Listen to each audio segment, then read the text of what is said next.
What's up, everybody? Time is a flat circle, Artosis. We are back at WCG for both of us. This is kind of where it all started. So it's crazy here in 2019. We're back. My first casting experience in, 2005 for WCG. Yeah. It's so cool to have this tournament revived. Oh, my God. This is, like, unreal that we're actually here right now, and it's beautiful. They've done a great job here bringing WCG back. Xi'an is amazing. This whole venue, huge, beautiful. But, yeah, this is, like, we would not be here if it were not for WCG. And not just because this is a WCG event and thus it wouldn't be here, so we wouldn't be here, but I mean, like, we wouldn't be here without it. It's crazy. We were StarCraft 1 competitive professional players. I don't know if we can use the word professional, really. We barely made any money back in the day playing StarCraft 1. And this was the tournament that we would train for all year. Mm-hmm. And now here we are. We're casting StarCraft 2, of course, but we've finally gone full circle. WCG initially retired. Other tournaments sprung up. But now WCG is back, and there are a ton of games down here. There are more casters at this event than any esport event in history. It seems that way for sure. The scope, the ambition is insane. It's so cool to be down here. And again, the festivity, the atmosphere down here, it's so cool that WCG is back. The vision of esports, they had it a long time ago in a somewhat Olympic-esque model. Yeah. And it's so great to have all the different franchises coming together and doing something cool. I got warm fuzzies. You know? I know what you mean. Yeah. And look, I love the way that esports has been going for years and how professional everything's gotten. But this does have that Olympic feel. Like I wish you guys could see. There is just the longest row ever of casting desks, people from all over the world here casting various languages. It's truly feeling international.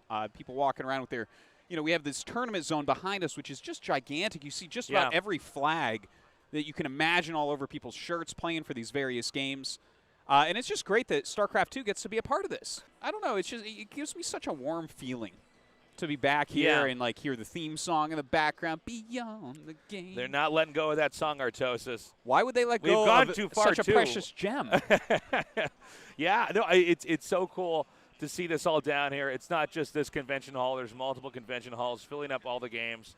We've got games from different eras, games on different platforms, a lot of cell phone games down here with the emerging gaming cell phone market as well. And it's crazy how competitive that whole scene is as well. Yeah, there's quite a few of them. They're talking their e-gamer cell phone lingo, and I don't know what's going on, man. Too old for us. Yeah. No, this is just it's such a blast that WCG is back. When I first heard this tournament was coming back, I almost couldn't believe it. I thought, oh, my God, I thought that period was over. And I thought everything was going to be more segmented. Yeah. You have certain publishers doing their things, and that can't interact with other publishers. But now, with everything coming together, I think it's really special. Yeah. Because at the end of the day, we all are nerds that love training and learning puzzles and games. And well, this is original esports is what we're looking at here, right? And WCG is actually one of the very oldest tournaments. Not only is it the oldest, or among the oldest, it's the one that actually worked.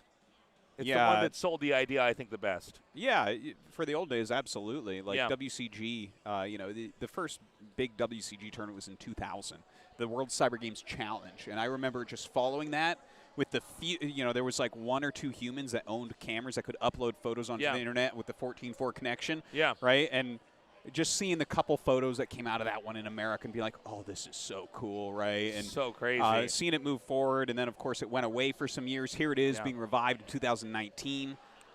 Not only that, the original WCGs were only audio casted.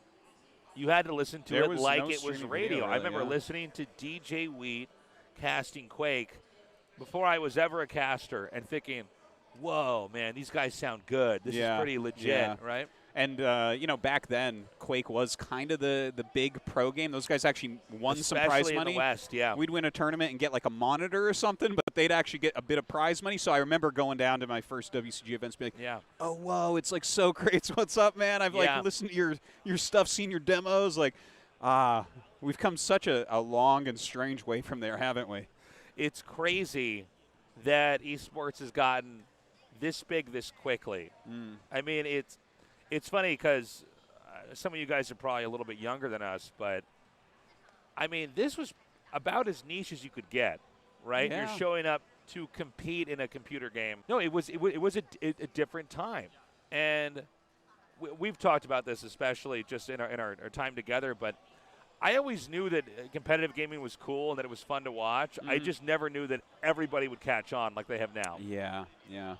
Well, it shows they're pretty smart, I guess. Again, so cool to be back here. My very first cast ever was a WCG. Yeah, and, that's right. That's right. Back in 2005, I got to cast my brother, Day 9, winning the USA Championship, which was so cool. Yeah, you're welcome. That's right. He stepped over my corpse to get there. And then eventually that's right. fought Yosh in the finals. Yeah. No, this is a real treat to be down here. And it's so cool to see this coming back in full force. No, it's great, man. I'm liking the atmosphere we've got down here.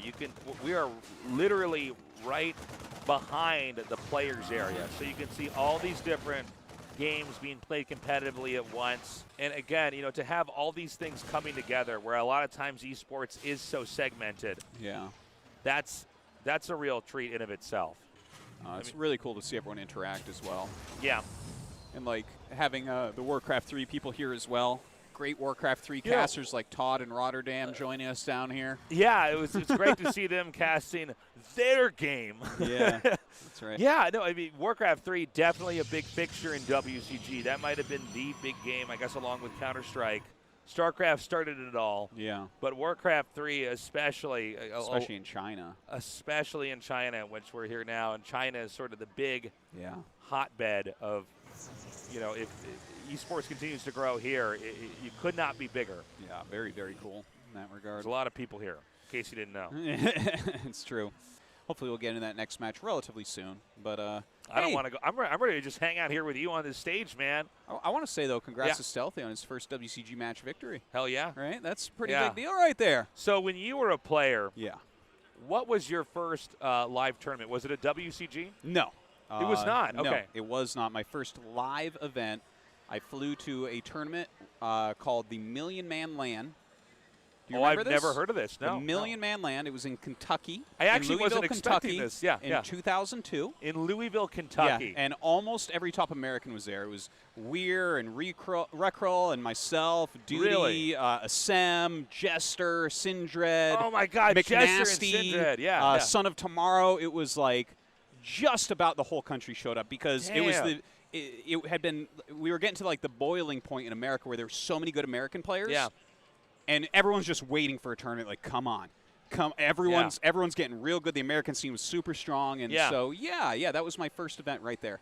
And were you nervous? What was it like for you? Because this was it was so not a thing then. You know what I'm saying? Well, I was excited. I had been practicing a whole lot. I knew I was one of the best players. I felt like this was a tournament I could potentially win. I did not end up winning it. Right. I made the money. I forget exactly what my placement was. But, I was mostly excited. And I definitely did not play my best tournament because when you start tournaments, it's almost impossible to do. It's weird playing live. Yeah. If you're playing from home for so long. Yeah. My first tournament experience was in LA. It was for WCG qualifier. Mm-hmm. No, actually, it was just the WCG finals, I guess. You just sort of flew in there and. Oh, that's right. In 2001. In 2001, right? Or. Yeah, I think so. Yeah, 2001. It was an open finals. Basically, the WCG qualifier, anyone could go to it. It was in California. You could rent out they rented out a Korean PC cafe. Yeah. And just sort of people would show up. Yeah. I remember because there was like a ladder leading up to it that did give a couple plane tickets. And I was actually inactive at that time. Like, yeah, you were not at that one. I remember being down there. I just, each year, generally early on, you would go inactive for a few months because, school or work or whatever. But I remember when I came back, like, I think Assem had won one of the paid spots or something. And I don't think he was at, he wasn't at this one that I was at. Okay, but yeah. I just remember talking to everyone. I was like, I know there's this tournament stuff, but I didn't really have the money or the time to go to that one. We were all broke back. We were all kids back then, to be honest. I believe, I remember going down there, and I remember my mom wouldn't let us go unless she could go with us because, like, I'm 15. Yeah. You know what I mean? She's not going to let me just go on my own. And I had that moment where, you're a kid, so you're worried about stuff you probably shouldn't be worried about. Like, I was embarrassed that I had a mom. Yeah. Does that make sense? Yeah, totally. And it was like all these players were down there, and I was so overwhelmed. I lost to a bunker rush. My first game, I was Zerg. With Protoss. No, okay. Zerg. No. Yeah, you were still playing random at the time. I played random at the time before I took the game seriously enough to be like, okay, I have to pick something and actually learn it. And I lost to a bunker rush, and I was like, I was so overwhelmed by the whole experience of like, okay, I really like this game. I really care about getting better at this game, but it's like too much stimuli around you, you know? Yeah. And it was crazy, man. It was really cool to meet all the different big players out there, and especially when you're a young person, you know what I mean? And you kind of look up to older people.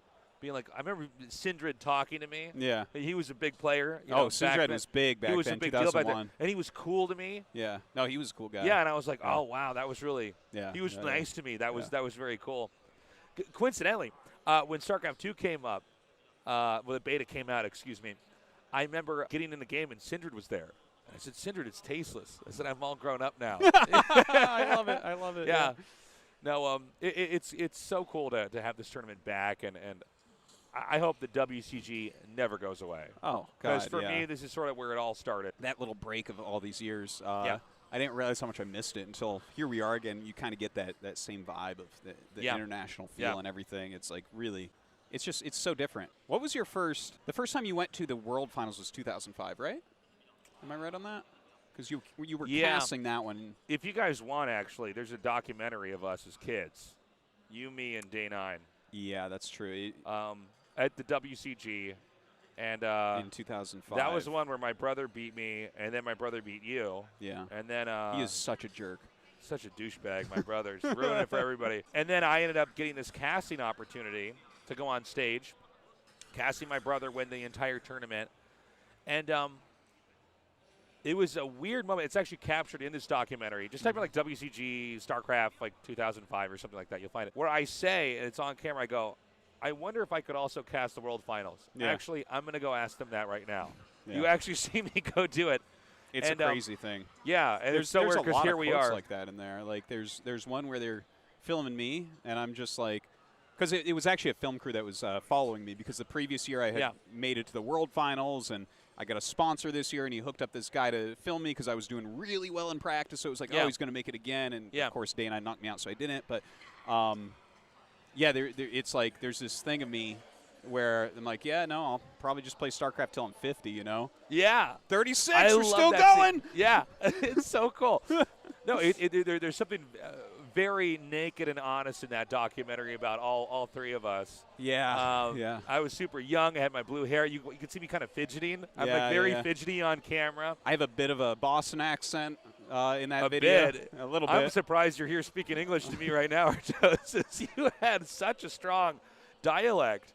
It's so crazy how much we've all changed. Yeah. It's so cool. So, I got that opportunity to go to Singapore, which is where the World Finals was held at. And it was this weird moment.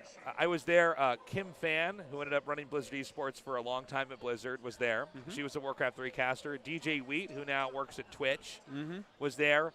Red Eye, who should need no introduction. He's hosted almost every – from StarCraft to Counter-Strike to Dota. He's done everything. I was with all these people. Obviously, must have been maybe 15 years ago. Was Carmack at that 13? One too? Carmack was at the next one. I was at in Italy. Yeah, okay. He was still a troll then. It's like almost all the old school guys. Yeah, and we were all there. But I remember I was in this like, – if you can imagine this convention hall being set up, right? Yeah. And I'm looking around, and it just dawned on me. I thought, these people are paid to do this. These people are setting this up. I was a volunteer at the time, but I thought, wait a minute. There's too many people doing this. This might sound silly, but at the time, in my head, I'm like, it was like something clicked. I went, wait a minute. This is a job. What if I can keep doing this? I was in college at the time. Was I in college? Yeah, I was in college at the time. Moving boxes or something, furniture, couches. I moved furniture, which is absolutely horrible. But I thought, wait a minute. What if I can make money doing this? What if I can keep doing this? And then I ended up getting gig after gig, and I was dropping out of – I was missing tests. I was missing important stuff in school, but I thought, no, there's something here. Yeah. And now here we are. You were the original one pulling this con off, no doubt. I'm keeping this con going for as long as I can. A long time. Until the police come and say, wait a minute, this isn't for real. We got to take you away. This is now 14 years later at WCG once again. It's a crazy thing. So cool.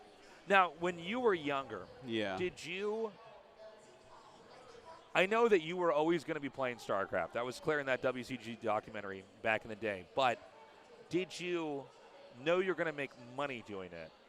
Or is this a happy accident? Yeah, no, I played a lot from pretty early on. Like the first year I didn't play much. I played some BGH and stuff. Yeah. And got a little bit more competitive. And then I like to play tournaments, and I did play tournaments. Yeah. But I didn't I would start practicing a lot for the tournament, but it wasn't like that professional in like 2002 or 2003. I was just like, it's like a week before or 2 weeks before I'm going to start practicing a bunch, right, on these maps and just kind of figure them out. And I had good results. I was one of the top Americans and stuff. But like in 2004, I decided that I just had to do it, like no matter what. And my goal was to move to Korea and be a pro gamer. So I assumed I was going to make money off of it. Really? Off of playing, yes, because that was my goal. So I had this whole weird thing where I kind of came to peace. I thought, no, I won't make money off of this. Oh. But it was some sort of weird exercise of the mind. And then when I went to that Singapore thing, I thought, wait a minute. Let's go back down memory lane. Let's do it. Where were we? I was talking about going to Singapore and kind of being like, oh, my God, this could be a job. And then I was asking you, did you think you were going to make money doing this line of work, or did you think it was more like an artistic approach? My goal was, like I mentioned, to be a pro gamer. That was it. Right. That was my intention in life and what I was working towards. So, I assumed I would have some sort of salary eventually on a professional team in Korea. I'm the type of very stubborn person that never gives up, so I kind of just have confidence that I can achieve whatever I set my mind to. Yes. I guess I never really got on a Korean pro team, but that's okay. My life took a different path, and I'm quite happy, so it's all right. I mean, well, you were staying in the Istro house when you came out to Korea. That is true. I was, yeah. And you were maybe a 10-minute walk from my apartment. Yeah, it wasn't very far. And I was trying to do this broadcasting thing. Yeah. And then eventually we did a couple casts together. Yes. Sort of like some in Korea and some. We did some online stuff. And it was mostly for food. Like we were trying to basically have enough money to eat. Yeah. And at that time, English casting was not really a thing. No. You had to convince people that we were basically getting a bunch of production companies drunk and being like, you need to put us on TV. I promise you we're going to get viewers. Yeah. It was a lot of time. There was just no trying Twitch or anything. Yeah, trying to coerce people. Like, listen, I swear to God there's an audience for this. Yeah. And now we're here. It's 2019. We moved to what year did you move to Korea?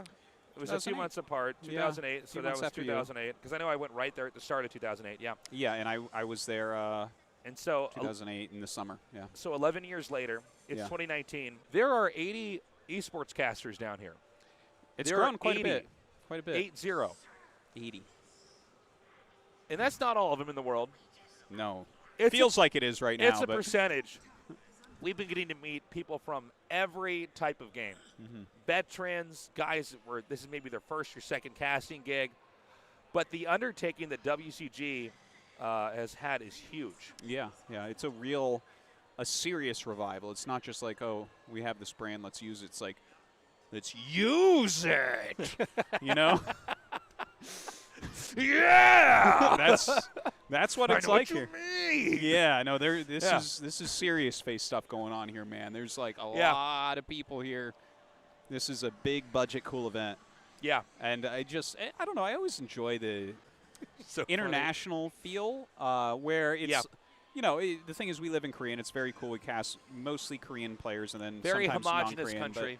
I always enjoyed WCG for having, like players from all over the place, even if they aren't expected to win. To just be able to hang out these players. Some of my best friends at some of the world championships that I got to play at in StarCraft 1 for WCG, they were from countries that you don't ever think of with RTS. Like one of my best friends back in the day was from Turkey. I got to hang out with this Turkish guy and have a great time. Which player was that? Sugosu. Sugosu. He was so cool, too. I loved Sugosu, man. He was so much fun. Kier from Chile, he was one of my closest buds back then. And no, there's something magical about, because that was my first real global experience. It was just sort of, it wasn't like the WCG USA, but it was at a Singapore event, and then more so in Italy, the one that you were representing the United States. Yeah. Just kind of going around and talking to everybody, and this is going to sound so cliche and corny, but just realizing that, these are all just people.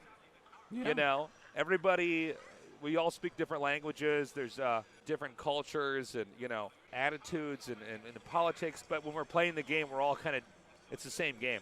Yeah. And going out and hanging out with the players, even if we couldn't communicate in the same language, kind of, But you could communicate. I've never met a StarCraft player I could not communicate with, right? Because the common language of the game is there. Right? Yeah. We're the old fogies here. We're the two old Muppets at the That's right. the back of the theater. Because this is really where it all started for us, was WCG. And it's been so cool to be down here with all the games that you can imagine in esports. And yes, go ahead. Well, I was going to say, because you called us old fogies, so I started doing some math in my head. Rainer's 17, right? I thought he was 16. 17 or 16 or 17. Yeah. So I won my first WCG tournament before he was born. We're very old. That's crazy. Yeah. Right? I guess we're young as far as like adult years go, but yeah, for esports people, it's hard to get older than us. Wow. That's crazy. Really? Yeah. That's so crazy. What's crazy is StarCraft as a franchise is actually, older than he is. It's always been part of his life. For me, what is your first RTS? I started on Warcraft 2. Yeah, Warcraft 2. It's my first. Yeah. It was the greatest thing I had ever experienced in my life. It was the coolest thing I ever saw. I would go to my friend's house, and he had one of those cool older brothers who was not going to beat us up and would let us watch video games that he was playing, because that's sort of the dynamic when you're a kid, right? Is the older brother gets to play stuff. Yeah. And I remember just seeing him playing Warcraft 2 and being like, this is the coolest thing ever. It was the coolest. And little did I know that would eventually lead to my career. There's something about the national team aspect, the fact that it can get in some of these, people talk about, where's the amateur level events and things, right? Some of the people that come to WCG, they are somewhat amateurs within their scene, right? Right. I mean, maybe not for StarCraft 2 here. These guys are all former pro gamers. We do have these the amateurs that have joined in, but yeah, it's just it's like a wonderful thing to aspire to, right? It's kind of like when you start out playing a game, right? Like, I know everyone out there was a professional gamer basically at GoldenEye or something, right? But it's like you beat everyone on your street. Yeah, and then you were pretty sure that you and the 8 other guys at your school, in your middle school, were the best players in the world. There was no way there were people that were better than. Everyone has the same exact story. Yes. Everyone. It's like, you were the best at this one game, and that's why you're in esports. But yeah, I mean, you get better than everyone in your street, and then everyone in your block, and then everyone in your state, and then, maybe eventually you start working towards country. Obviously, if you live in the right or the wrong country, that means that you're going to be the best player in the world, basically, at that point. But, there's this step before that as well that's very interesting. And eventually you reach further and further until there's some guy in Belarus who you can't beat. Yeah. I do love this global component, and I think it's so necessary. With gaming and the way that, we're all connected on the internet, this is the hottest, most competitive thing that there is out there now. What? You can absolutely connect with anybody in the world and measure your own skill. Yeah. And I think that's why the global aspect of WCG is so important is, obviously we live in South Korea. That tends to have the best players at any game, generally speaking. Any game that they care about. Any game that the country takes interest in, yes. But to take every nation and bring everybody together so that there's that opportunity there. Mm-hmm. There's the chance that you can maybe be that underdog that was not born in the right place to be groomed for that kind of success, but you have a chance to prove yourself. Mm-hmm. And that's why, Cyril winning the World Championship last year was so special. Yeah. The mold was broken. It was always a Korean up until that moment. And definitively he asserted himself as the best, and that's what's so beautiful about this. Yeah, it's very rare, even that there's been WCG finals that weren't Korean versus Korean. You know, there have been a few of those here and there. Fisheye versus Go-Go, StarCraft. Android made it to the finals. Who did he play in the finals? Let's see, that was 2005. Android, Actually, player. Android, that was the year against Go-Go, I think, wasn't it? Or it was Fisheye versus Go-Go in that finals, and Fisheye won 2-1. Fisheye winning on the island map. I remember watching that in college. Android, I don't know what finals he was. I mean, there's so much. It was the 2005, so you casted it live. But I'm not going to remember. There's so many games I've casted. You don't remember everything you ever casted? This guy. Who did he play? It must have been. So he beat Silent Control to get there. He beat Silent Control TVT. Was it Midas? I could have sworn it was actually Ogogo that won that year, but maybe I'm wrong. It could have been Midas. Midas was probably the one that won. Yeah, if it was in Milan in Italy. No, it wasn't Italy. Italy was I Love This Uv, is how Midas. old we are at this point in time. Midas won. I Love Uv was Italy. I remember that very clearly. Because the Malaysian player beat him in best of one. Who did I Love Uv play in the finals? That means I casted that too, but yeah, I can't remember. I Love Uv. Maybe it was I Love Uv versus Midas? It might have been. A lot of those WCG StarCraft 1 finals were very, actually game-wise lackluster. Yeah, Midas made to a lot of them. There was a lot of story in those, but 2004 was like 4U, Midas, and Zelos, if I recall. 2004? Yes, because I remember everyone's like, oh, it's the Korean pros, and no one would go say hi, so I went up and shook their hands. I wasn't at that Hi, guys. Because 2005 Zelos Welcome was to there. America. Because that was like the weird moment where I kind of like Oh, you weren't there at 2004. That's right. No, I wasn't at that. I think I was in trouble with my mom because I was doing bad at school and I wasn't allowed to do a tournament. There was some lost year of Tasteless where I was basically flunking out of school. My mom's like, okay, that's it. You can't go to any tournaments until you get your grades up. But 2005 was where I saw the Korean pros and had that kind of like fan moment. Yeah. You see someone who's famous to you, and I was kind of like, there they are. Sign my mouse pad. Oh my God, sign my mouse pad, please. Yeah, and, no, totally. Yeah. God, so long ago. And here we are. We're keeping this con going. Yeah, I know that the stream doesn't have that many people. I think WCG just coming back. I think a lot of people, unless you're our age, you might not know what this tournament is. It might seem like another random tournament. It's been some time. So the last WCG, we casted that. Was that in Germany? You and me? No. What was the last WCG? Okay, so the last WCG that you and I casted was in 2011 in Busan. Yeah. Okay. I believe there was WCG the next year, and we did not do it, if I recall correctly. I believe it was in China that next year, and we did not do it. 2012. Why didn't we do it? We had so many events. I'm not sure why, but I think that it existed that year, and we didn't do it. Oh, that could be because StarCraft 2 came out, and we were just like it was pretty wild. 2012 was a very, very busy year. Esports train took off, and StarCraft 2 being the only esport at that time, it was like crazy how much you were traveling. Yeah. Yeah, 2011. That one was that was fun. It was a Chinese player in the finals, Shigua, against MVP, and MVP won. I remember this now. Yeah. Yes. And that was in Busan. And we wanted Shigua to win because if a Chinese player wins, and this is generally true for most nations, but if a player from that country wins, the game blows up in that country. And so if StarCraft 2 player had won at WCG, we were probably guaranteed at least 3 times as many Chinese esports events to go cast at. Well, at least that's what happened with Warcraft 3 because Sky won Warcraft 3 in WCG World Finals. Yeah. And that exploded Warcraft 3 to the point where Warcraft 3 pro scene is still alive and well in China. So even to today. We were rooting against MVP. It didn't happen. Oh, yeah. And that was a period where MVP was traveling the world, crushing everything, including his wrists, which is why he had to stop playing. Crushed everything. Yeah. Dominating harder than basically. Still his name is thrown around as GOAT, right? So there's like 4 players that hard to top that. Yeah. About 4 players you can say with that. Of course, they're all Terrans. But of course. Right. It's been such a blast to have this thing back, though. I mean, I'm really happy. WCG I've always had such a unique relationship with, just as someone who competed in this.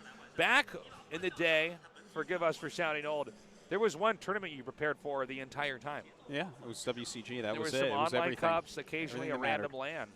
Yeah. But without stuff like this, I mean, it probably would not have built us into the people that we are now. It would not have. My life would be completely different. I have no idea what I'd be doing. Because if you don't have some kind of organizing factor, and it's not just like that it's a tournament like an online cup, it's that, okay, people showed up, there were referees there. Represent your country. There were rules in place. Proud moments. Yes. Proud moments. That, yeah, if you won there, you'd be funded to go to the next level.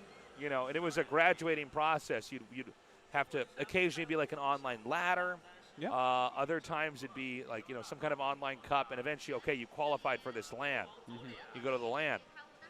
If you win there, you might go to the next, you know, the actual USA Finals, which is something that you and I both experienced and had the opportunity to succeed in that format and go there. And that's really where you're kind of coming together, right? You're meeting all these players that were either your friends but also maybe rivals online. You're connecting with them. And you're all down there with the same common goal to prove yourself as the best. It was so much fun. So cool. Just the greatest times possible. So I don't know where our game is. We're still I don't even want it to come back, Tasteless. I just want to sit here and talk all day with you about this stuff. Yeah. Well, I'll tell you what, man. I didn't know we were going to be nostalgia tripping this hard. Yeah. But once we started casting, and even like the coloring of the event, the kind of the white and the blue, you know, we're actually on this desk. We're on the far right end of this. I guess you call this a dais, right? But to my left. Isn't it a daze? What? A daze? No, it's a dais. It's a daze. Do you really say, a daze? We're on a daze. No. D-A-I-S? It's a dais. Maybe where you're from, not in the Northeast. I never trust you with pronouncing any word. It's a daze in the Northeast. On this daze that we're on, there's like, I want to say about 5 or 6 other casting desks. Everybody's casting. There's casters up over there, too. There's a bunch of casting booths back there. We need casters casting other casters. That's what we're doing right now. That's what we're like Chobra's standing up right now. He's getting excited for this team battle. Yeah, there he is. It's good to see Chobra again, too. I know, right? It's kind of cool being down here because, first of all, there's 80 casters here. That is not an exaggeration. That's a lot. Multiple languages. But we're getting to meet people that are like veterans, you know, that we've met before, and then people where it's like maybe their first or second event, which is really special. And the fact that there's so many titles down here as well. I mean, a lot of times, especially with kind of the way that esports is now, everything is sort of sectioned off based off who the publisher is, right? Yeah. Blizzard games are over here, Valve games are over there, Riot Game is over there. Now we can kind of bring everything together, which is nice. I like how you fixed yourself, Riot Game. Riot Game. Took me a minute. Yeah, that was for you. Yeah. I was sad when you didn't respond. I thought, okay, moving on. But no, but to have everybody down here together, you know, and in one of the places where the esports boom is really starting to hit, which is China, and that is not going to slow down. It's very cool. Yeah. I want to reminisce about the last time we were in China for a WCG Grand Finals. It was 2009. You and I were down in Chengdu, which is where it's like in the middle of the mountains, a lot of panda sanctuaries down there and stuff, so that was cool. Right. The USA representatives for Brood War were Idra and Louder, who used to be on EG. I remember Special was the Mexican representative. We got to hang out with him a whole bunch as a little kid. Major back then. He was a lot smaller. He was like 13 or something. He was pretty young. There was this moment, too, with that where, like, it's 10 years and this ago. happens to me more and more as I get older, where I realize people think I'm the adult. Yeah. Where he was, like, following us around. I thought, like, what do you want? And I'm like, oh, I'm older than you. You think that, like, I'm – I know what's going on and I'm in charge here, but I don't. You know, I'm a kid, too, in my own head. Absolutely. Yeah. That never goes away, by the way, in case you're wondering. Yeah. But yeah, so we were over there, and that was truly a very fun. Oh, we have a technical issue, guys. Memory lane later. We'll be back. We'll be right back. Again, it's so good to be back here at WCG. This is the tournament that started our careers when we were professional gamers so long ago. And it's so cool that it's actually back and in full force now. WCG was going on for... How long was WCG going on for, actually, in the day? Was it about a decade or so? If I recall correctly, right, WCG 2000 was called the WCG Challenge or something, World Cyber Games Challenge, and it was like not exactly that was like the same as like the trial pilot year tournament or something like that. Yes, if I recall correctly. And then 2001, it like came back as WCG, and then 2002 is when it kind of started picking up steam. if I recall correctly. And it went on for some time. And, of course, this is the tournament that you and I prepped for every year going into our StarCraft careers. It was always, can you qualify for the USA Finals? If you do, then can you manage to represent the United States at the World Finals? Yeah. And, without tournaments like this, we just wouldn't have the kind of esports that we have now. And WCG went away for a little while, right around when the StarCraft 2 boom really hit off. But it's back now. And what I love about WCG is the fact that we get so many different titles all coming together. Yeah, it's really fun, and to do it by countries as well is super neat. I really like that. And the fact that you get people really from all over the world, because a lot of tournaments, it's just Koreans and Finnish people or something like that. And, those are great too, but it's nice to have a big assortment, a big selection of people from around the world. No, it's good to have all these different games down here together. And the fact that WCG, you're mentioning mostly Koreans and then sometimes Finnish players. It's kind of true, though. I mean, not all games get a lot of global representation, and that's why tournaments like this are so important. Yeah. Everybody has a shot. And it's really cool because tournaments like this keep scenes very alive. Like, for instance, you mentioned esports wouldn't look like it does today without WCG, and it's certainly true. Like, for me personally, if WCG hadn't existed, if they had just been like, we're not going to do Brood War anymore, I don't know what would have happened to us. My life wouldn't be the same, because that's what kept me playing, was getting to play in WCG and compete against my countrymen. And it was also one of the things that was kind of devastating about careers like ours is when that was over, God, you had to wait a whole year. Yeah.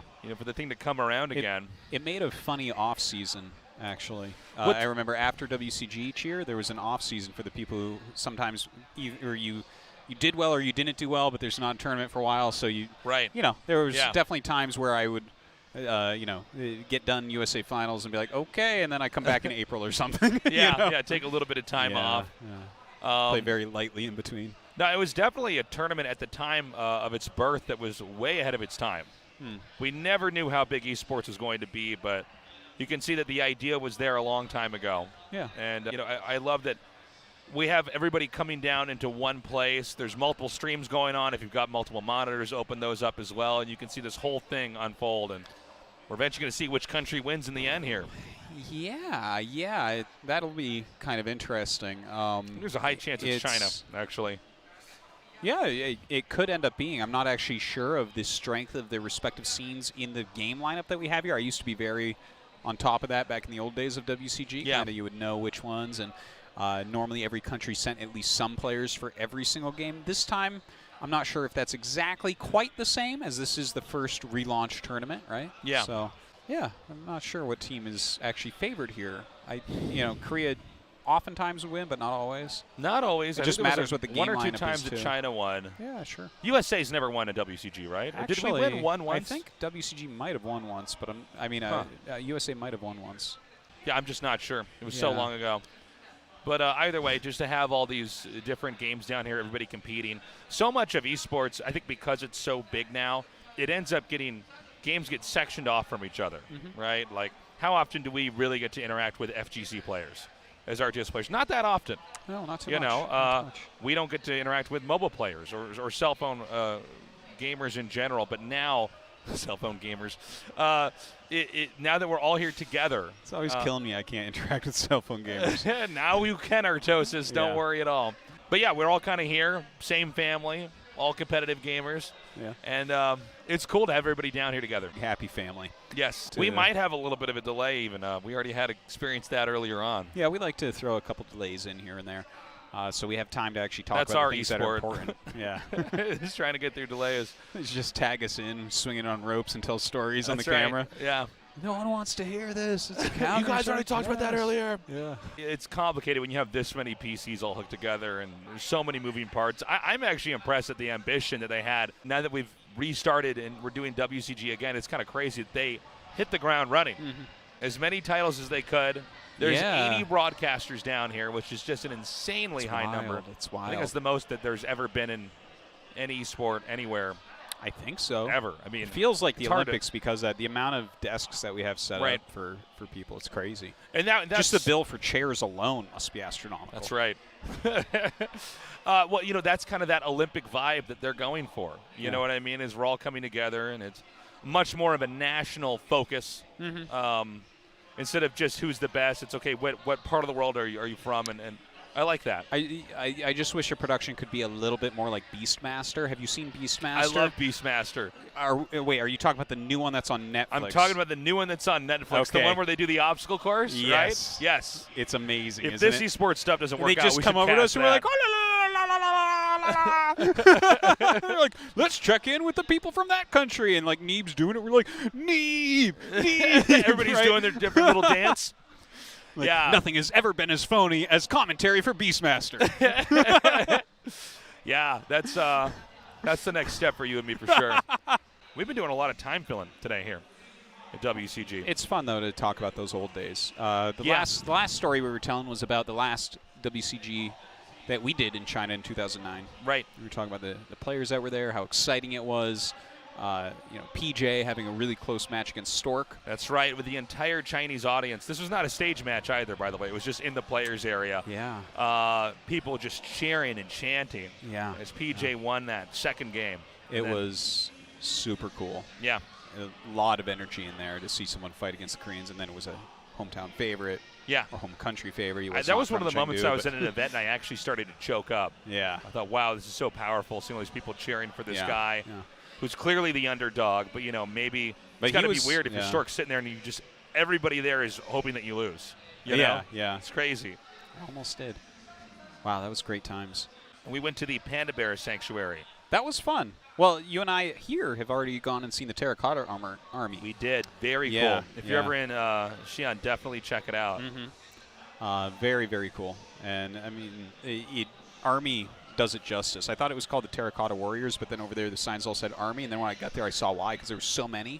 Yes. They were grouped close, though, and they didn't look like they could dodge a disruptor shot. So no, a few disruptor shots, you'd be able to take out all those Terracotta. The tech of StarCraft 2 would definitely beat the Terracotta Army, but it was it was huge. It's mostly man. Tier Epic. 1 and Tier 2 units in the Terracotta Army. It really was. Yeah. It really was. I don't know what the deal is, but we're still delayed here. And a lot of them have burrow, too. Like, a lot of they were all burrowed at the time. Yeah.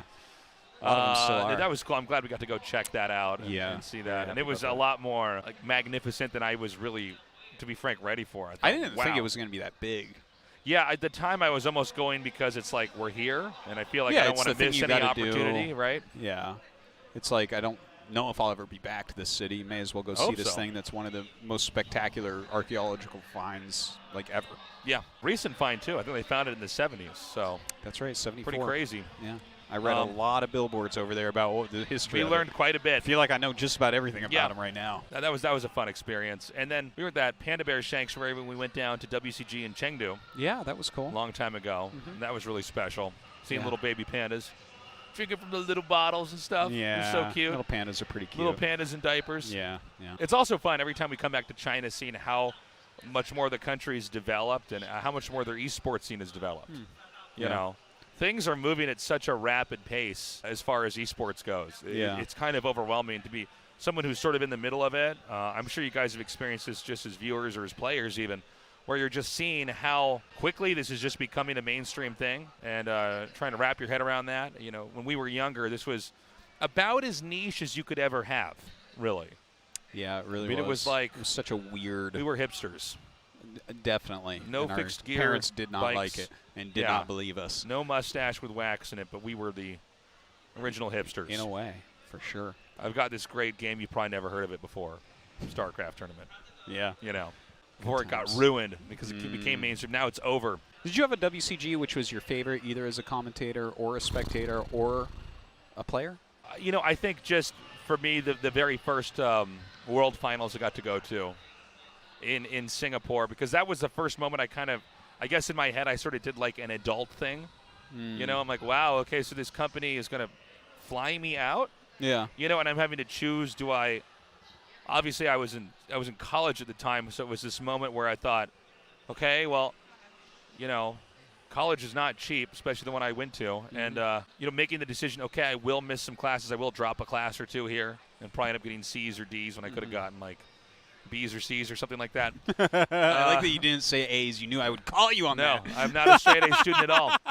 And so I think that moment for me being like, all right, I've got my passport. I am telling my professors that I'm not going to be there and I told him the truth. It's not like I said, I had to go to a funeral or something like that. And I think for me, being out there and kind of experiencing that, and then, that's probably my favorite. What about you? Gosh, I mean, I've had such good times at so many of them that have really kind of just struck me. And the thing is, like, every single WCG tournament I pretty much enjoyed. Maybe there was one in 2003. That was the year that I didn't really make it, or I guess 2005 was sad. Now I'm describing like my sad moments, but like, no, I really enjoyed all of them. In fact, my first live stage cast, I believe, was at a WCG technically. I think the week before BlizzCon was USA Finals in 2008. And is that in Las Vegas? It was in it was either in California or New York. I think it was New York at Comic-Con is where it was in 2008. Oh, I wasn't at that then. And I was already commentating a lot online. But I hadn't done a live one. I was going to BlizzCon soon thereafter, I believe, if I recall this all correctly. And then I think you're right. That was I didn't make it to the finals of that one. I think I actually ended up commentating the finals on the stage, if I recall right. So were you nervous when you first started casting? Was there any like? Well, I was at Comic-Con, so I was basically the biggest, baddest nerd there. So you were the toughest guy in the room. Yeah, I'm like who wins in a fight? Nerdy Artosis in 2009 or all the nerds at Comic-Con. I'm like, I'm pretty sure I'd take them all out, so it's not a problem. But yeah, I wasn't nervous. Yeah, it's funny going on stage and talking, especially if it was about StarCraft, did not bother me at all. I was just, this is all I knew at the time. It's like, I know. I can, if I can't feel confident talking about StarCraft in front of people, then why am I even here? Yeah. For the sheer amount of time that we put into it. Yeah. It's like no, it's you do only one thing for over 20 years, and you don't feel like you can talk about that in front of people. That would be sad. It's I'm thinking about actually the one time I had to cast and play. I was both commentating in Las Vegas, but I also qualified. You beat me actually in that tournament, but it was like the worst games I have ever played because it was so hard. A lot of to do people that balancing. play against me say that, but it was like such a distraction, both trying to be a commentator and do this, and then trying to go to a PC and deliver your A game. It's focus is important. The focus gets really strained there. Mm-hmm. But that was a cool event as well. Yeah, that was a very fun USA Finals that year. That was 2007, right? Right. Yeah. Yeah, and no, that was one of the more. Wait, no, that was 2006. That was 2006. Okay. You didn't play 2007. You only commentated that one. But yeah. Oh, that was the one in Orlando, right? Yes, that's right. That's right. That's the one that 2007 is the one in control one. The one last Gosu. That was last a fun Gosu year. one, and so the Las Vegas one. Let's tell this story because this is a funny one. Please go ahead. Okay, so 2006 is the one we're talking about. Las Vegas. Right. I mean, the scene in America was super strong. Very competitive. And then there was a Korean person who had just moved over to America. None of us knew him. The entire scene knew each other, had played each other in tournaments a million times.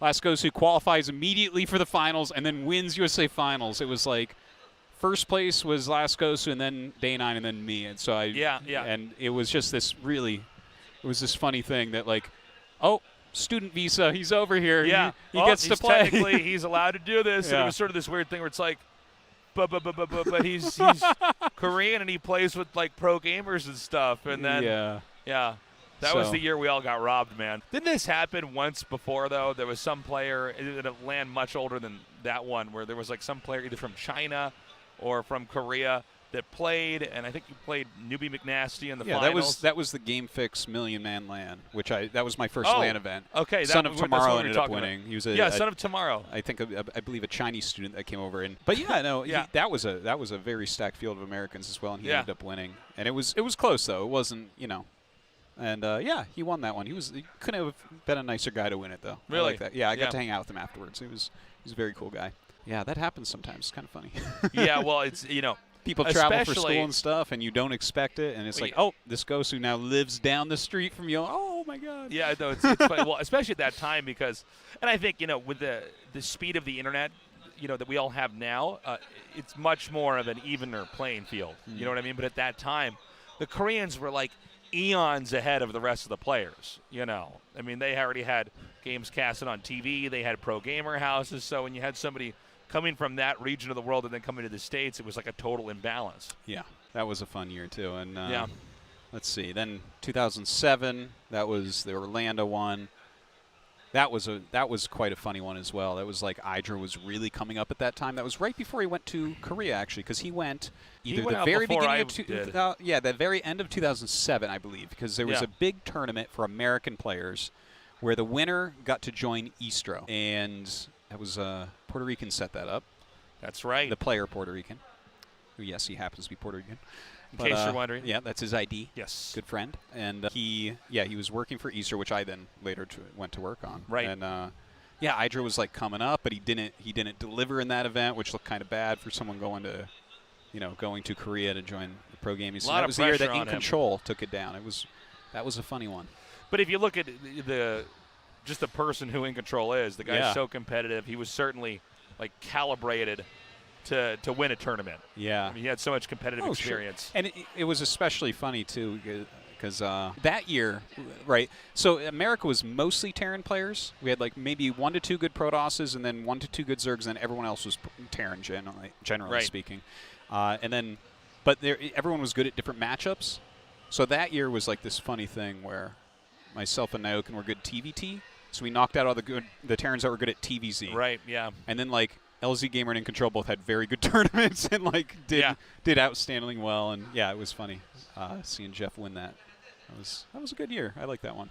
Yeah, and that was really where we started to have the switch over for players like you and me becoming more and more of just commentators, right? And then eventually coming to Korea, because Idra was out there beforehand. You know what was really funny is you and I were hanging out, and I don't remember who else was there. Maybe Jeff or something. And we were having like a beer after the cast, or after the tournament, right? And you were like, "Would you ever be a commentator to me?" And I was like, "Nah, man, I couldn't do that." Oh, you literally asked me that. And I was like, "No, that's not me." Because you were among the more articulate players that were there. You know what I mean? Like some people. I'm pretty talkative if you get me around StarCraft.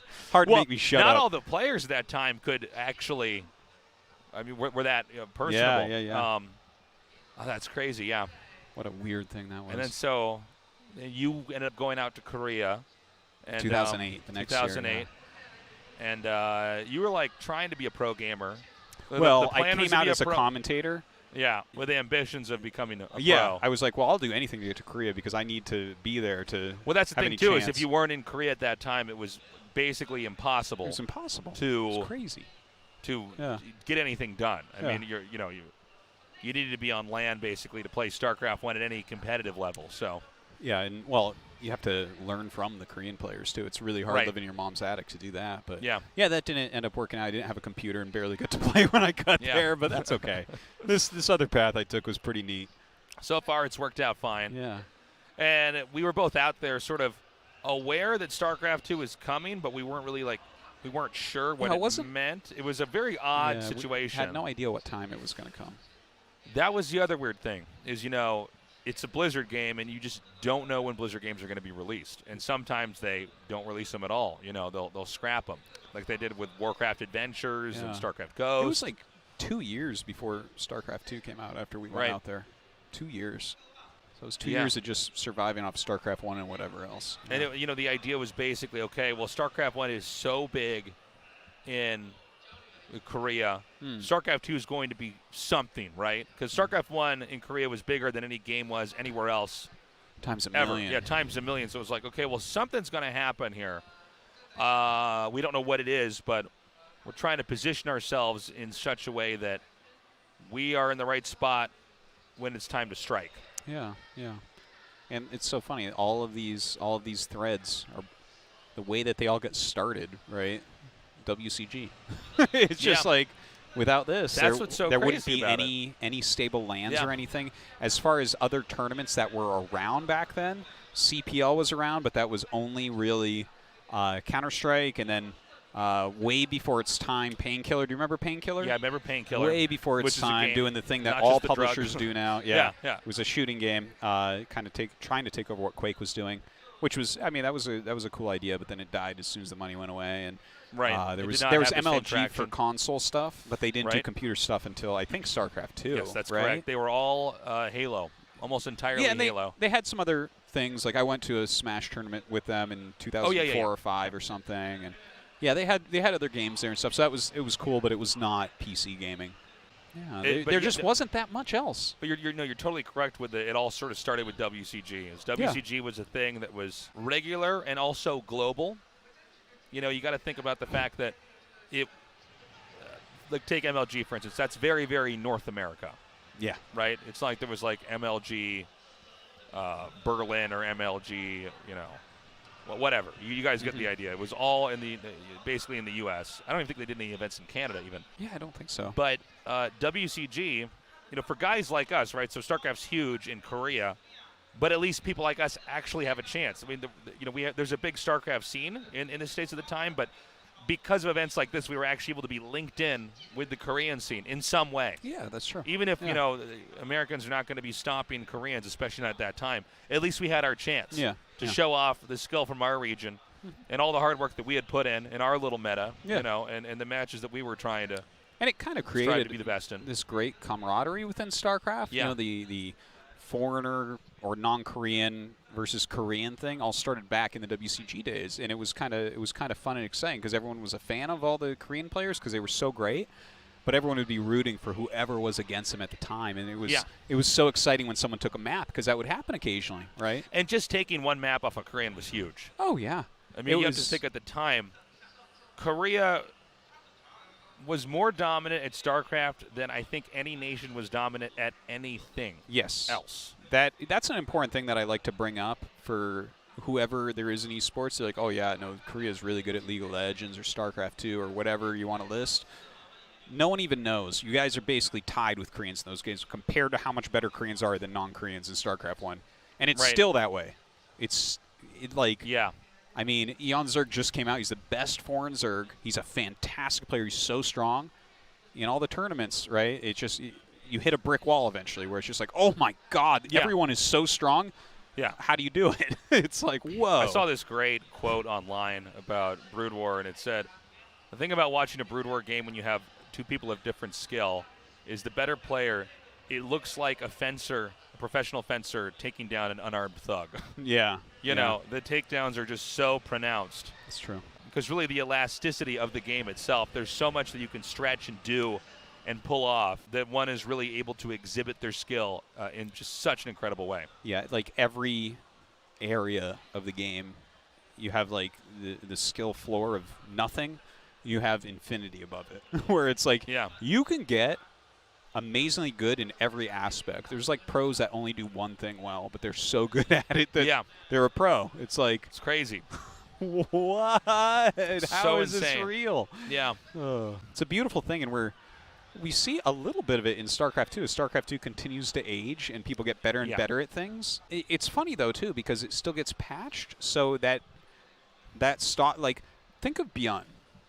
The Reaper got nerfed because of Beyond. Yeah, Beyond was so good that we actually had to stop this unit. If this was a StarCraft 1 thing, Beyond might have just been a 10-time champion because he's so good with Reapers, right? Yep. Like that could.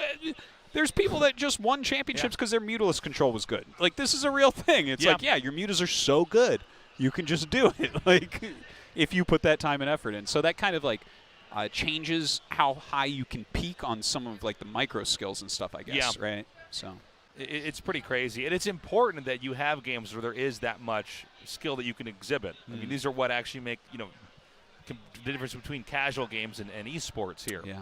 It's so cool. Sometimes, when I tell people what game I cast or, and they say StarCraft 2, you're still doing StarCraft 2, but isn't that game old? I think, that's the whole point. Yeah. Now we really get the game. Yeah, no, it's so true. It's so much more beautiful now than it was. I have history behind me. Yeah, it's StarCraft, whether really it's 1 like or the 2, Wings of Liberty era. are, it's like, remember Ranking Prime? I'm like, I do. Those games are not as good as what we have now. No, they were garbage compared to now. If you look at the actual games that we have going on at this point in StarCraft 2, everyone's skill level is so much higher. There's this hilarious thing where there's people like, the players aren't as good as they used to be. Oh, you guys are the dumbest that I've ever met. Yeah. And I haven't met you, but like if I do, we can sit down and have a talk, and you would just feel like, whoa, I really don't know anything. Because the players are just so much better now than they've ever been. It's crazy. The strength is so unreal. The game just gets prettier and more beautiful the entire time. You've got all this history there, too. Yeah.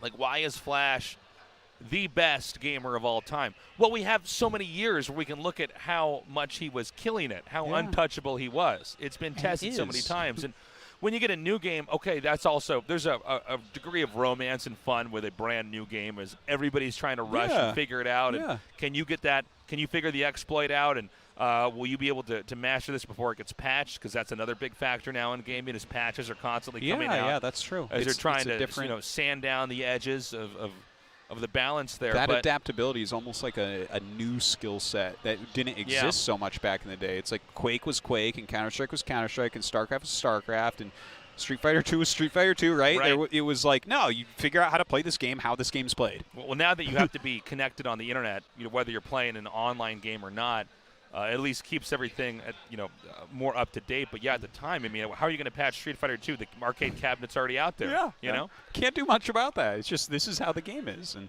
get with it, get good. And so, to just have games like StarCraft 2 that have gotten so mapped out. And by the way, one other thing that I love about this is that the non-Koreans are catching up. Cyril won the world championship. Absolutely. And there's plenty of good players right behind him who are not Korean. Oh, no. There's a whole clutch of players that are really that level. People like Cyril and Neeb and Scarlet and Special and Raynor. These people are so legit. They are so good. They absolutely can all make it into GSL and then crush a bunch of great players, maybe be a champion, And I'm sure I'm forgetting someone off the top of my head, but the very top of the non-Korean scene is just right there. It's I think there's more Koreans. If you take the top 20, I think most of them are Koreans still for sure. But, I think everything just gets more interesting having more competition from more areas. And it's going to be fun to see where we're going to be in 20 years from now.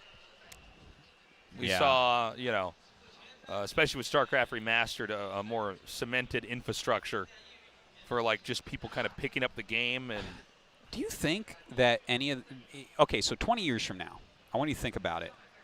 Are any of the Protoss units going to be usable still at that point after that many nerfs? Oh, I don't know. I mean, I'm still kind of getting a handle on, even though we've been casting for a long time, the pacing of patches, because patches change the game so much. And, not everybody comes in with the same skill sets, right? I mean, some players, take Bjorn, for instance, he was really good with the Reaper. I mean, the Reaper was kind of what carried him to the success that he had. And, once that got nerfed, Bjorn was not doing too hot. So I guess the question is, which players can actually survive the different eras of different patches? Because the patches are always meant to make adjustments to make the game, of course, more balanced. But then that can phase in and out certain players as well. Yeah.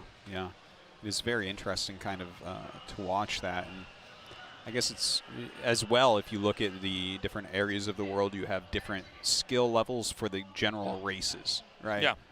For sure, Korean Protosses are better than foreign Protosses. For sure. Right?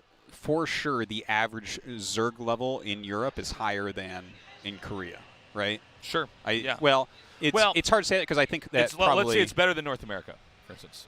I guess I'm trying to group foreign scene and Korean scene as two groups, but overall there's a lot of really good Zergs at the top, whereas in the Korean scene there's we have 3 really good Zergs and then the 3 quite good Zergs below that, but it's in Europe it's Zergs, right? And then you got the Terrans in Korea are much stronger than the foreign Terrans. Right. And so it's just kind of interesting to watch that as well, because even when you start doing these balance patches, it's isn't that in general going to kind of remain? Is that these 2 races are a bit stronger out here and this one's a bit stronger over here, right? Yeah. And it's kind of a stylistic thing as well. Sure. I love as every year passes to see the story kind of unfold. And I think, in 10 years from now, maybe even just 5 years from now, I think the playing field is going to be so even with Koreans and non-Koreans. I actually think it's going to boost viewership. We already had a big boost last year as Sarah was starting to dominate. It was pretty tragic at the start of the first few years of StarCraft 2 because the Koreans were just dunking on everybody. But as we're seeing people catch up, nationalism, it draws eyeballs. You know what I mean? Even if that's just watching a Korean lose, which is kind of always a big upset. Yeah, I mean, it's fun to see. So I do look forward to seeing what players and which nations are going to also start to match the Koreans as well. Yeah. Well, it seems like it continues to occur. What other WCG memories do you well, have, let's think here. I mean, what was the biggest audience that you got to cast in front of when you were doing WCGs? Or was it mostly stuff like this? Like we're here and there's like a live audience, but it's not like this audience is listening to us. Yeah. They're listening to the Chinese commentary. I'll tell you a story, man. I was so nervous to do the Singapore event because while I'm not afraid to do public speaking about StarCraft, I wasn't comfortable enough with myself to do the hype. You know what I'm saying? Like, that's kind of a weird thing to get up there and shout into a microphone about a game. So you started off as an analytical commentator. I wanted to, but then they told me, like, you need to hype this up. And it's a good fit for you. In Singapore, you know, everybody speaks English. It's the main language. So it's like, I'm like, really? I'm going to talk in front of, and there's like thousands of people. And I went out there, and I was like, are you guys excited? Let's make some noise. But as I said noise, my voice cracked. I'm like, noise. Ooh, it's somewhere on the internet. Somebody can find that. That's amazing. Were you with DJ Wheat for that? I was with Kim Pham, casting with Kim Pham for that. Cool. I'm 99% sure it was with Kim Pham. Yeah, I think who ended right. up working at Blizzard and running Esports there for some time. Yeah. Very talented commentator. A lot of people forget she was a commentator. She's very good one. Very good one. And that was your first big stage. Yeah, no, I went right from that kind of haphazard cast of the USA finals. I was shot right into that, which is sort of frankly, I mean, it was kind of scary at the time because I'm thinking, I hope I get hired again. I hope I don't suck. But you almost need to bomb in this industry. It's like stand-up. You know, you can't just write out a bunch of good jokes and then suddenly show up on stage and have everything worked out. Totally. And so some of this is sort of just, I don't know how else to say it, bombing or, experiencing this firsthand. Actually, the very first time I was in front of a big audience was at my first BlizzCon in 2008. And I remember you were with me for that, right? With you and DJ Wheat. It was a 3-man cast. That's right. And I remember I was a bit nervous before going on because I had never really done it, and there was a lot of people. There was a lot of people on that stage. But as I recall, we went on stage, and Snow White's carriage came up, and the door opened, and you and DJ Wheat each took one of my hands, and I walked up to the desk. This is how I remember it, and made it just so easy. That's funny. Yeah, it was, because he's the guy that really taught me how to cast. I remember, I'll give you another story, actually. I had this, so I was hired to do casting, but I think it was for GGL, I think is what it was called. And they needed me to go make content and kind of run around the event. Yeah. And so they gave me this hand mic, and they said, we need you to kind of report. They gave me a camera guy. Yeah. This guy was much older than me. Very cool guy trying to make me relax. And I just they wanted me to hold a mic and walk forward and be like, wow, we're playing these games and it's really packed here. And it was all for B-roll, by the way. It wasn't live. And I tried to do it 3 or 4 times. And each time I started kind of I get halfway through my thoughts and then I'd mess up and be like, I'm sorry, can we try that again? Yeah. And eventually I just couldn't do it. I couldn't do it. I was just I don't know. I've never done this before. Wasn't within you. Yeah, I wasn't comfortable enough with myself yet. And then that's funny. DJ Wheat was taking me under his wing and teaching me the ways. And if you guys can imagine a montage. He was a mentor to just about everyone in the old days. Yeah, it was kind of like some kind of Karate Kid moment. Yeah. He was showing me how to do it, how to be cool up there, how to be comfortable. And cool time. Yeah, I mean, eventually here we are. We've been in this delay for a long time, and we're still relaxed up here, yammering away. This is my natural state. Bring it on. Is yammering away about StarCraft in some way. StarCraft or Esports or something.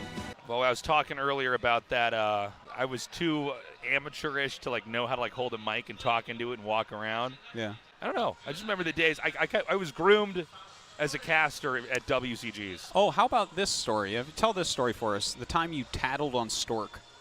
Oh, yeah. I did tattle on Stork. I saw him use the He's observer a bug. Yeah. So the observer bug. It was against. Yeah, go ahead, please. Okay, so the observer bug. This was a bug that was around. It was banned by WCG. Different tournaments had different rules, but it was in the rules. Over a turret while it's making and hold position it. Yes. The turret won't shoot. Yes. So it stays there. Now you can grab your turret and spam S, and then it just makes it go out. But it's an illegal bug. Yeah, and the funny thing is, even if it's allowed nowadays, no one ever uses it because everyone's gotten good at spamming out the turret to shoot. Right. There's always a Marine around, a Goliath around. It's right. not an issue anymore. But back then it was technically a rule, and I believe, if I recall this correctly, technically he should have gotten a game loss for this. Yes. But he did not end up getting it, and then there was this huge discussion on Team Liquid. What is morally correct here? Because Stork obviously should win this game no matter what. Yeah, it's Stork. He's one of the greatest players of all time. There's no way he was going to lose this Terran player no matter what happened. That did not impact bug, the game. Yeah, I mean, it wasn't like it was an observer bug into a shuttle flying over it with Reavers to kill off workers. It was just, but I tattled on him. You did. You were a tattletale. I was a tattletale. As I call all 3 of my children at this point. Oh, they're all tattling on each other? Oh, my gosh. It's their favorite thing to tell me what the other one's doing that's bad. That was in Seattle, right? That WCG was, I believe. It might have been. I can't remember which one it was at. The Seahawks Stadium has a convention hall that's next to it, and they're always doing gaming stuff out of there. Was it there? Was it in Italy? It was one of those two, I believe, right? It was 2006 or 2007. I can't remember, though. No, it wasn't in Italy. Okay. Yeah, actually, Stork wasn't even in Italy. No, he wasn't in That was like Italy Midas and I Love Move in July or something? Was July? Yeah, and July was the third one. Yeah, I thought you're he right. was. That was my first time I got to like actually sit down and watch a Korean pro play. It was I Love Uv, and he's like so good. Like every decision he makes is perfect. He was the scariest player for a time ever, I think. And that involves Flash. Like he was just a player where it was like, you are so much better than everyone. I remember watching his match against Draco, where there was a chance that Draco could have won the whole thing. You know, he was a very smart player, and I remember they were tied 1-1. Are you sure it wasn't Draco versus Midas that you're talking about? Oh, maybe you're right. I believe it was. I Love Uv, I think, only dropped one map, and it was to Kobo from Malaysia. You remember that game? Yeah. So there was this one game in WCG. It was amazing. So Kobo was a Protoss player from Malaysia. He generally won that area. Like him and John Rambo was from Malaysia, wasn't he? John Rambo was from Malaysia. Yeah, so those were the two best. John Rambo was a Terran, quite good, and Kobo was a Protoss, quite good for Malaysia. But they weren't like top non-Korean players, but they were very strong. And I Love Uv was the scariest monster on Earth back then. Yeah. And Kobo beat him. And it was the funniest thing because there was like a build where you would just kind of go some Marines and a tank and some mines. You lay the mines out so the Protoss can't really, come on the map, or they can get hit by mines and lose their army, so like you'll sit back and get an observer, right? So I Love Uv did that and expanded, and Kobo just made a bunch of units and just sent them across the map, and they just didn't hit any mines. Like he just happened to walk around the mines. He didn't know where they were. Just walked around them. True Protoss fashion. It was truly a Mr. Magoo moment, where Mr. Magoo, the character, is just like somehow missing all sorts of danger everywhere. Yeah, he just killed him because I Love Uv was so surprised when the army got there. He's like, "What? Like I have mines out there. How could this happen?" Just completely caught off guard and killed him. That was cool. Yeah, I remember watching I Love Uv. This was against Draco. Maybe it was, but he actually did that. That gimmick strat Terrans can do, where they you think that they're going for the fake double, but it's actually like a three racks medic Marine push with tanks. You know what I'm talking about? I kind of or vaguely 2 racks recall or whatever a build it is. like this. Yeah. Real garb. It's hot just trash. If you get there at the right time, the Protoss is like, "What? I've got 5 Dragoons here. Why do you have stim and and tanks?" And gunned him down that way. Mm-hmm. Let's see here. What other WCGs have we been to? I'm glad you remembered the one in Busan. I almost forgot about that one because we were doing so many different. That was the first gigs. year with StarCraft 2, if I recall correctly. Right. And so that made it cool in its own way. Yeah. And MVP winning that one. And that was when MVP was dominating everything. I mean, we were part of our careers was just following MVP around the world. Yeah, he won a lot of tournaments and right him around. Dominating. And us being like, MVP's so good. Yeah. That was a big and part of our job. He was a monster. Yeah, he was amazing. I'm glad things have kind of calmed down, though, schedule-wise. There was a period where it was just so... Well, I remember that WCG specifically. It was exciting because it was in our home country in Korea, so it was like, hey, everyone's kind of in our area, and, we can show all our friends around. But I remember we had done 3 weekends in a row of travel right before that. Yeah. So as soon as it was over, I went and got on a train and went home. I was like, I can't do this. We were so ready to just sorry, guys, I can't hang out with you. Sleep in our own beds. Yeah. That was a crazy time. Because when StarCraft 2 first came out, man, we were doing so much more casting than I ever thought. I didn't think there would even be that much StarCraft casting in the universe. Yeah. At that time, we were all over the place, traveling. It was actually hard to even have time to play at that point in time. It was, I remember one of these days where I'm like, "Have you played in 2 weeks?" And you're like, "No, we've only been in the studio." And the game is constantly changing. It's like, well, we need to be up to date with this. But if we're only here casting, we don't have any time to play. It was crazy. I like how things are a little bit more structured now. Oh, definitely. Yeah. It kind of does better for all the pros seasons and keeping in good shape and stuff, because the pros that would travel all the time would fall off. Well, this was It's funny watching MC and Huck, who went to every tournament on Earth, and like by 3 tournaments in, they're behind the metagame and haven't practiced because they're only playing in tournaments. Yeah. Not every hotel had good internet. Certainly not the kind of internet you can play games on either. No, absolutely. Okay, we're going to go into our play.